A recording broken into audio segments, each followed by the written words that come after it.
ఈ రోజున మన రాష్ట్ర ముఖ్యమంత్రి వర్యులు నారా చంద్రబాబు నాయుడు గారు ఏకైక సుపుత్రుడు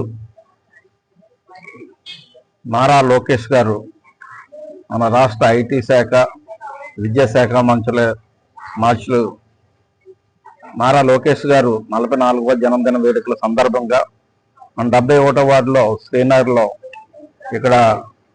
కార్యక్రమం చేపట్టడం జరుగుతుంది. ఈ 71వ వార్డులో నిరుపేదలకి చీరల పంపిణీ కార్యక్రమాన్ని ఇక్కడ మేము కమిటీ అందరం కలిసి చేపట్టడం జరిగింది. ఎందుకంటే ముఖ్యంగా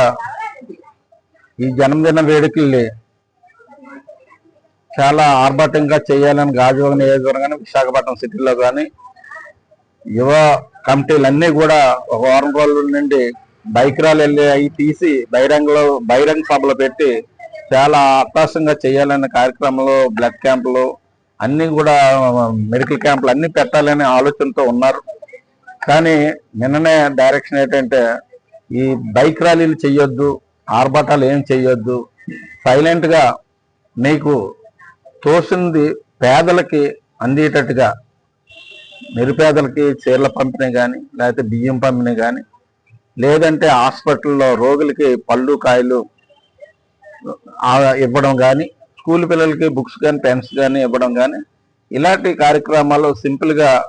చెయ్యండి. అది చాలు. మీరు ఏమైనా ర్యాలీలు అయి చేస్తే ప్రజలకి ఇబ్బందులు జరుగుతున్న ట్రాఫిక్ అంతరాయం జరుగుతుంది కనుక మనం ప్రజలను ఇబ్బంది పెట్టే పని ఏం చేయొద్దు. అది నా పుట్టినరోజు చేసి నాకు చెడ్డ పేరు తేవద్దనేసి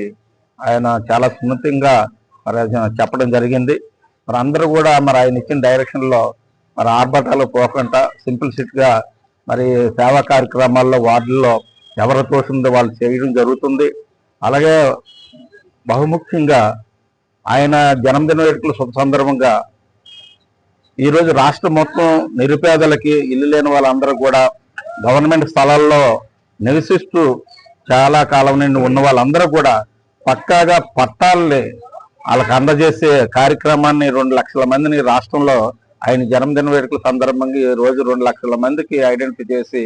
పట్టాలు ఇవ్వాలని ఒక నిర్ణయం చేయడం జరిగింది. మన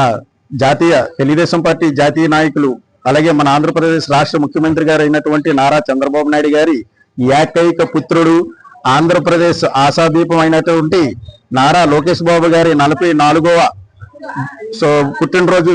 శుభ సందర్భంలో మనందరం కూడా ఇక్కడికి గ్యాదర్ అవ్వడం జరిగింది. ఈ కార్యక్రమానికి ముఖ్య అతిథిగా ఇచ్చేసినటువంటి